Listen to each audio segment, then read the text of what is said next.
Hello everyone, welcome to the Redmen TV. It's player ratings time after Fulham beat Liverpool by 1-0. The Allison poll is open now. It is the show where you get to vote for the player ratings for the Liverpool players. So if you want to vote for Allison, it's open right now. Type in !vote, put a space in, then a number out of 10, press that enter key into the chat. Your vote will be tallied up with everybody else who votes, and we will get to a general consensus on how each player has performed. So Allison Becker then, I suppose he played, and he played okay. Yeah, nothing really too catastrophic from Allison today, and nothing really too brilliant from Allison either. Don't think he's at fault for the goal, to be honest with you. I think it's a great finish. If anyone's at fault, it probably is Mo Salah, but we'll discuss that a little bit later. That poll has now ended, and he's been given a 6 out of 10, which I think is perfectly fair for Allison Becker tonight. So we're going to open up the poll next then for Nico Williams. And this is a bit of a tough one for me for Nico, because I thought first half he was completely hung out to dry. I mean, there was a ball over the top far too often, and at times, you know, I'd want him to be a little bit deeper and stuff. But as far as the midfield helping Nico Williams out, non-existent. And whether that's James Milner, whether that's Shaqiri who's playing ahead of him, I'd guess it's more likely that it should have been Milner's job to go over and help him out, and he didn't. And so he had no support over there, and Lookman was having a bit of a field day. Now flip that onto the second half, and I thought at least, you know what, he gave everything. He was going forwards, he was trying to get crosses in. I mean, it is cross that goes to Diogo Jota, and he's got no right actually to get that cross after he tries to take on the fullback, but he gets that cross, he digs it out. And I thought second half, it looked likely in the first 15 minutes, if Liverpool were going to make a breakthrough, then it was going to come from Nico Williams down that right-hand side. And yeah, so it's a bit of a tough one. I think first half not very good, second half one of our better performers. But yeah, so I think, you know, the vote's now ended, and he's been given a 6 with 35% of the vote, which I think is about fair as well.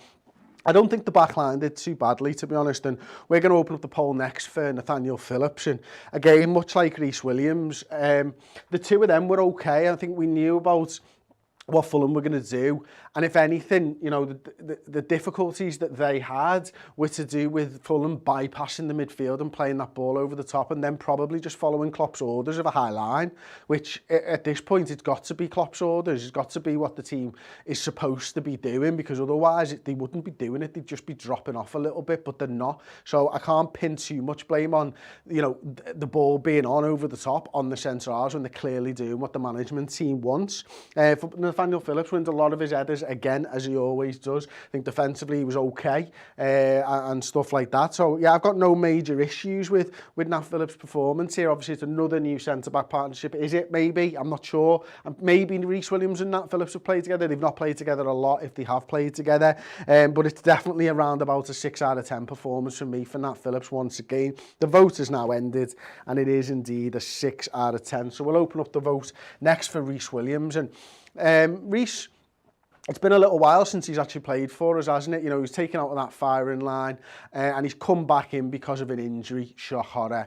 Again, this time it's Kabak who's not able to start again, and he comes in and he does all right again. I think there's a couple of times early on where he had the ball at his feet where I was feeling a little bit nervous, but he did nothing wrong in that situation. A couple of times when I would say that his positioning's not quite there. I think sometimes he goes and aggressively pushes when the rest of the line are dropping off, and that's probably because they've not played a lot of time together and stuff like that. So again, you know, for me, not a bad performance from Reese Williams, and yeah, again, not at fault for their goal. I think, you know, Andy Robertson's actually the fella who clears it for their goal. Decent little header, goes to one of our players in Mo Salah, loses the ball, and then it's fired into the back of the net, isn't it? So there's nothing that those lads can do there. And, you know, if Reese Williams, if Nat Phillips is a 6 out of 10 and Nico Williams is a 6 and Allison is a 6, then Reese for me is probably very close to that sort of a score. But I can see now that he has just been given a 5 out of 10. With 40% of the votes give him a 5 out of 10. Andy Robertson, I think this is quite an interesting one, because I mentioned one good defensive header there, and what I'm looking at Robbo for is a little bit more going forward. I think Nico Williams did a good job second half of pushing forwards. Robertson gets himself into some good positions high up the pitch, but it always feels like now the ball's not being played in front of him. He's not running onto these balls. It's generally speaking, it's a pass played back to him from a striker or a midfielder, and he's running onto it and he's got a man there or maybe two men there, and he's sort of turning around going, well, where's the ball in front of me? There's no one making that run into space. I'm not seeing a Sadio Mane, who wasn't on the field, of course, to get into that space. Jota wasn't making those runs. He was really isolated every time he got into this sort of position. It ends up just going backwards to a Gini or a Reese Williams and stuff like that. I think the subtle change in how Liverpool are attacking is not helping Robertson with his natural game right now, because he wants to be front foot, he wants to be going forward, he wants to be running onto the ball, getting in behind. When he does do that, and he did that late on, great clearance from one of their players across the 6-yard line. It's a cracking little ball, and you can see the look on his face as he turns around. So for me, yeah, I'm a little bit disappointed, but no more so than any of the other lads. 5 out of 10 with 47% of the vote for Andy Robertson. So we move on to the midfield, and I think this is where Liverpool have had their issues, you know, certainly today. I think I mentioned earlier on that Fulham bypassed the midfield. They made it difficult for us. We're not able to get our midfielders forwards and press. Whenever they got anywhere near our half or anywhere near our midfielders, the ball was just getting dinked over the top, and then Milner and Wijnaldum weren't able to go over and help Nico Williams. But when we've got the ball, there was some nice play in between, but for the most part, I thought Georginio Wijnaldum didn't do enough to stamp his authority on this game. And, you know, I expect quite a low mark for Georginio Wijnaldum because of that. I know he's filling in at the 6. He's not a natural 6. I want to see him pushed further forwards, which he did do, but I mean, it's just not good enough right now for Liverpool, and feels to me like we're just a bit broken at the moment, or maybe a lot broken. I'm not sure, but the midfield's not working in the way that it should be. I've had a super chat come in from Joe Games. Liverpool need to sign Harry Kane. He's a top quality centre forward who can play very well, play well defensively, and play as a false 9. Wouldn't that be nice? I can't imagine that Tottenham Hotspur are going to be selling him to us, but thank you so much for the super chat. He is a top draw player, we know that. Georginio Wijnaldum has been given a 4 out of 10. So next up then, it's James Milner. I'm not sure what he did. I know why he's involved. He's obviously the captain on the day, and, you know, did he set the tempo? No, probably not. Did he stamp his authority on the game? No, probably not. Did he do anything of note? No, probably not. And there was times when he was trying to get forwards and support the attack, and there was times when he made runs, but he looked a little bit laboured for me. And, you know, I know how old he is now, of course, and I know that, you know, we can't expect performances week in, week out, but equally he's not been playing week in, week out, and he still looked a little bit tired, and it's hard to perform in a side that's not performing. Obviously, I understand that he's not going to be that player who can drag a team over the line at 35 years of age, but I did expect more from James Milner tonight, and I don't think we saw enough out of him in that midfield performance. And again, you know, there was times when Wijnaldum and Keita were playing little 1-2s, and I was wondering, where's Milner? Is he helping out here? He's not going over and helping Nico Williams in the right back position. So what is he doing? And, you know, for me, doing the watch along, I didn't see enough from James Milner there tonight, to be honest with you. And the vote has ended anyway, and he's just been given it's a 3.5, because it's a complete draw between 3 and 4 with exactly 37% of the vote each. Naby Keita next then. Some bright moments from Naby Keita, which we've come to expect, but funnily enough, I was just talking to Ben, and maybe we'll pick up on this in the instant match reaction in a bit. They are very much moments from Keita, aren't they? And, you know, I remember talking to Paul during the game and him saying, you know, he's not good at the press. So I disagreed with Paul at the time, and I stand by it. I think Naby Keita's a really good presser of the ball. I think he does some really good things. He makes another key pass there tonight. I think he tried to link the midfield with the attack, and, you know, quite often you see him towards the end of the game slaloming through and trying to get something and make something happen.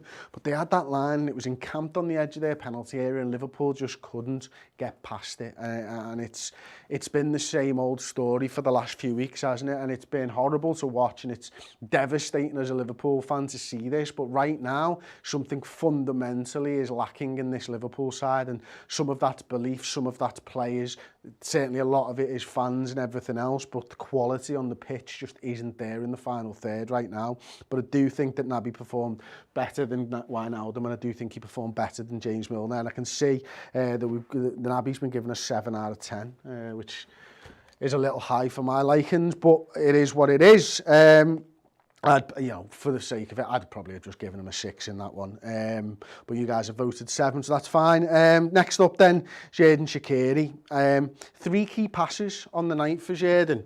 And Paul was talking about it actually during the game with me, very much a luxury style player. I think he was sort of playing a little bit closer to Salah. He did definitely play on this right-hand side, but maybe tucked in just a touch more than maybe Mo would have done. And, going forwards, you can see what he does. He's looking for those little passes, plays Salah through nice and early a couple of times. Salah nearly gets a shot off, nearly gets a goal. If maybe he gets his foot on it, he does get a goal, and that's a nice little through ball from Shaqiri, and he's looking for that all the time. He's always looking for the ball. He's always looking to move it on quickly.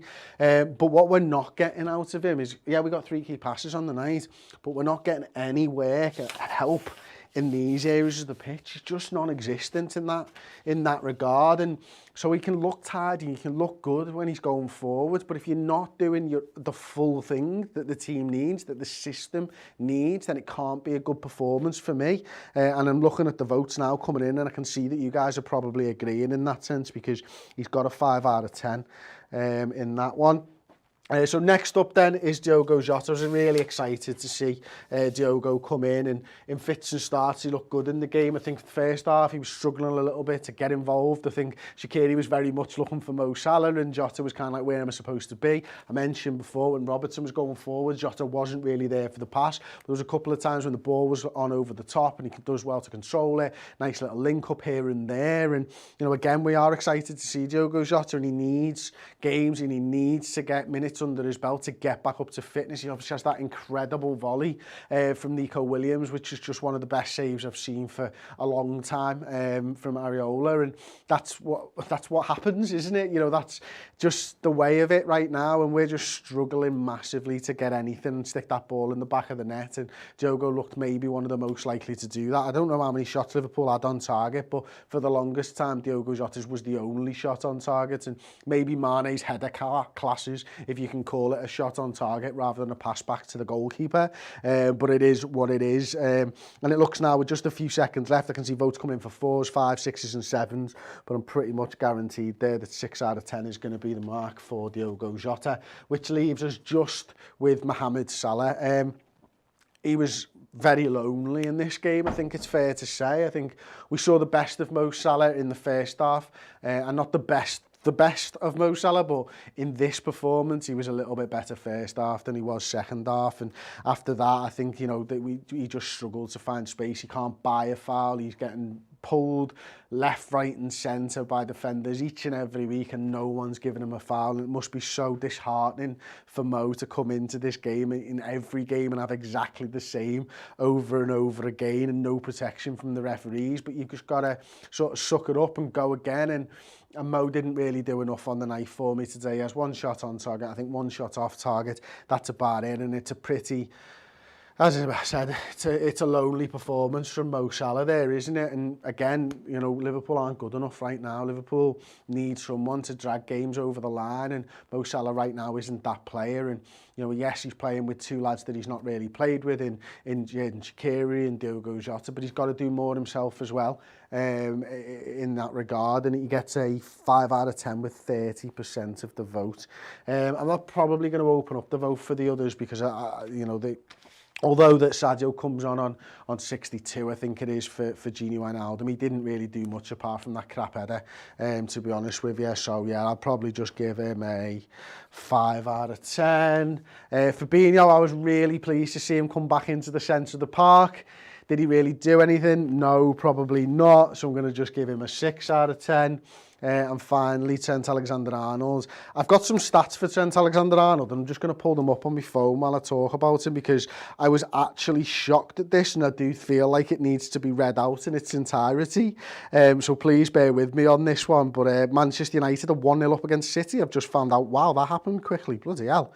Anyway, statistics for Trent Alexander-Arnold. Apologies, everybody. This is a little slower than normal. Right, he was on the pitch for 14 minutes. No goals, no assists, no clearances, no block shots, no interceptions, no tackles. He wasn't dribbled past. He had 37 touches, 20 passes, 2 key passes, completed 2 of 9 crosses, lost the ball 13 times in 14 minutes. 13 times in 14 minutes. That's impressive, and because of that, I'm going to give him a 5 out of 10 as well. Yeah, he still somehow manages to get a couple of key passes in. Absolutely baffling. That is the player ratings show. Maybe a touch high, those marks, if I'm honest, looking at it now and looking at the performance and the fact that we were never going to score a goal. But we've all voted for it. So thank you very much for joining me. I'll be over on the Instant Match Reaction. I've got a lot to get off my chest today, so it'll be me and Ben Kelly. But stick with us. Stick with us. We'll be here, as we always are, and we'll be taking our licks once again. Thank you very much for joining. Thank you very much for watching, and we'll see you over on the Instant Match Reaction very soon. Thank you so much for watching the Redmen TV YouTube channel. Everything we do here is funded by our wonderful subscribers to the redmentv.com. Get over there, sign up and get amazing additional content, interviews, documentaries, mini-series, and of course additional pre and post match day content.